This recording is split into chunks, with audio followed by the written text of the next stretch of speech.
Hey, it's Jason from Pro Guitar Studio, and today we're going to take a look at an easy way to get into seventh chords. Now, if you've played guitar for a little bit and you've worked on your open chords or bar chords, or both, you might be ready for the next step, which is a seventh chord. Now, to give you a bit of background here, a seventh chord is not a chord with 7 notes in it, but with 4 rather. So in total, we only have 4 notes. Now, you might wonder why that is, and I'll sort of give you the really quick version of the theory here. So in a normal G, E minor, C, D, any of your standard open chords, those consist of 3 notes. So if we had a scale, we'd use the first note, third note, and fifth note of the scale to create those chords.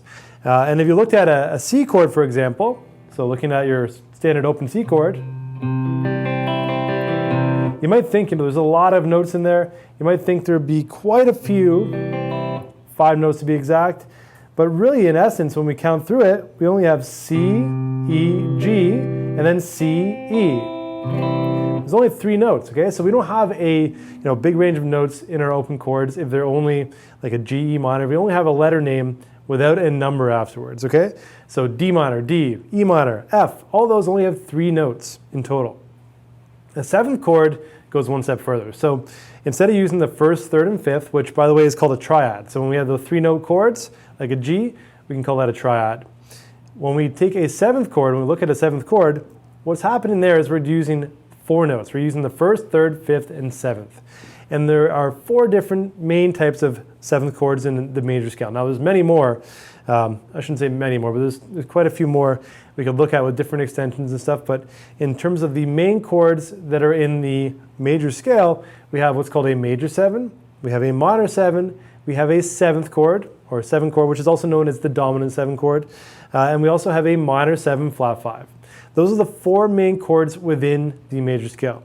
We're only going to look at 3 today. We're going to look at a major 7th chord, a dominant 7 chord, and a minor 7 chord. All right, so the dominant 7 chord, when you see it written out, let's say I'm saying D dominant 7. I wouldn't say D dominant 7, I would say D7. But when someone asks me what kind of chord type that is, I would refer to that as the dominant 7th chord. And only because in classical music theory, the 5th chord in any given key is called the dominant chord. So when we go through the major scale in the key of G, for example, to the key of D, when we talk about that chord, it's the dominant chord in that key. It's the name for that chord. So when people refer to the 7th chord, that exists, the dominant 7th chord. The construction of that chord only exists in that 5th chord in the key. So if we looked at that 7th chord, we have a root, 3rd, 5th, and what's called a flat 7. Now, there's a lot of theory we'd have to go back through to understand that. If you don't understand what I'm talking about there, ignore it for now, because we're just going to try to get the fingers to learn these shapes. We have to go through a whole bunch of theory before we actually understood what those intervals mean. And if you don't know what an interval is, you might not know what I'm talking about right now. So let's just dive right in, okay? So we're going to look at, like I said, a major 7 chord, a minor 7 chord, and a dominant 7 chord, otherwise just known as the 7 chord.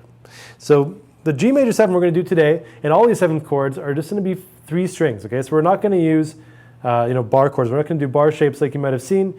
I want to make it nice and simple.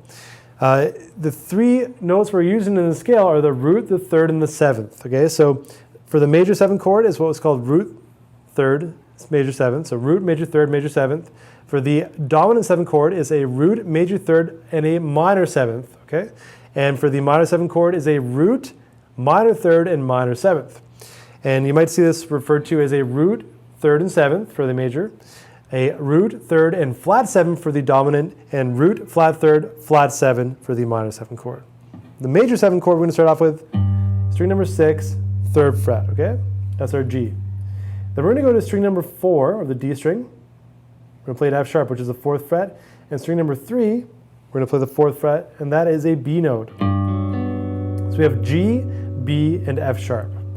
All right, now usually the G major 7 chord has root, 3rd, 5th, 7, which is G, B, D, F sharp, but we're just going to do G, F sharp, and B. Now I made this example as an example you can arpeggiate, because right now, if you don't know how to play these chords right now, to do this, where I'm blocking out all those strings, can feel very awkward. If you're wondering what I'm doing there, I'm blocking out all the strings I don't need with my index finger.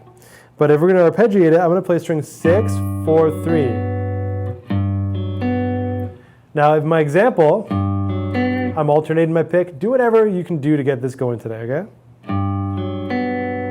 Now, in between, as a transition, I use the open D string. It's not always going to work, but for this example today, it'll work, okay, because of the key. And then we're going to go to the next chord. So in E minor 7's next, we're going to play the E note, 7th fret on the A string, a G note, which is the 5th fret on the D string, and a D note, which is the 7th fret on the G string.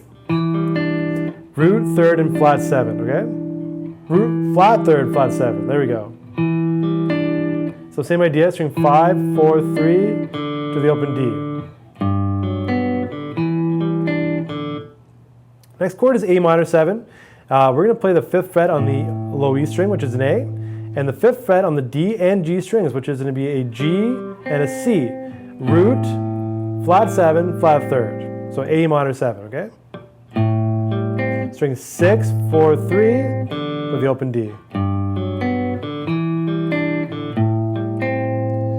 Okay. Now the fingerings I'm using here, just the way I like to do them, should go back over that. I'm using my index, ring, and pinky for the G major 7, my middle index and ring for the E minor 7, and then an A minor 7, which is the 5th fret, string number 6, right? I'm using my middle and my ring finger to cover 2 of those strings, but you can use 3 fingers. And I would use my middle, ring, and pinky.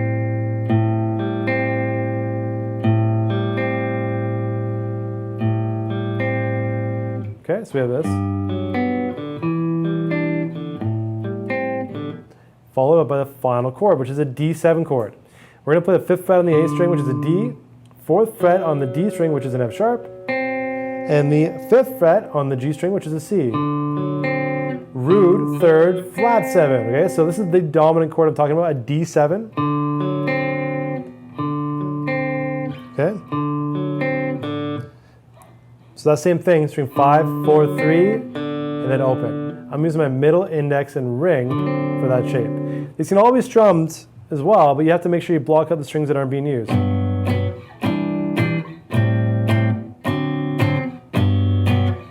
Like that, okay?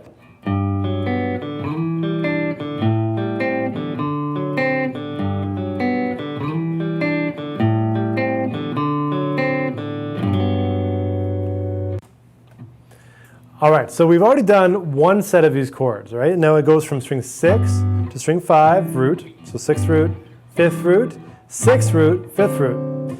For the second way I'm going to play these, we're going to reverse that and do the 5th root, 6th root, 5th root, 6th root, and we're just going to keep this as like 2 separate parts to work on. So if you want to keep working on that, go for it, but if you're ready for the next part here, we're going to do the same chord shapes, but now we get the opportunity to make sure we can do each chord type on both sets of strings, okay? So making sure you can play a major 7 on the 5th root and 6th root, making sure you can play a minor 7 on the 5th and 6th root, and also a dominant 7 on the 5th and 6th root. So diving in here, our G major 7 is going to go to fret number 10 on the A string, okay? So middle finger, fret number 9 on the D string, and fret number 11 on the G string. And that is G, B, F sharp. Same ideas down here, just the top notes are reversed, okay? Instead of G, F sharp, B is G, B, F sharp. Same thing there, I'm going to play string 5, 4, 3 to the open D. We're going to go E minor 7, so we're going to play the 12th fret on the low E and 12th fret on the D and the G. Okay, so string 6, 4, 3. Now this is E, D, and G. Same as we had over here, but we had E, G, D versus E, D, G. Slightly different sound, right? Then A minor 7, so 12th fret on the A, 10th fret on the D, 12th fret on the G. So we have A, C, G. So root, 3rd, flat 7. Back here we had A, G, C versus A, C, G. String 5, 4, 3. Okay? And the final chord is a D7, so we have D, 10th fret on the low E, 10th fret on the D string. This note here is a C note. And then the ring finger is going to cover F sharp, which is the 11th fret on the G string. Root, flat 7, 3rd. So same thing as here. Root, 3rd, flat 7, root, flat 7, 3rd. So the third interval just ends up being higher on those chord shapes. All right, so this one sounds like this.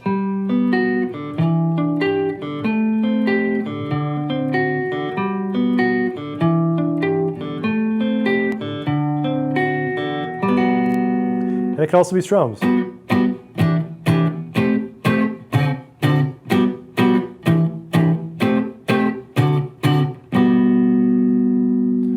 All right, so that's a nice, easier way to get into seventh chords that aren't open chords.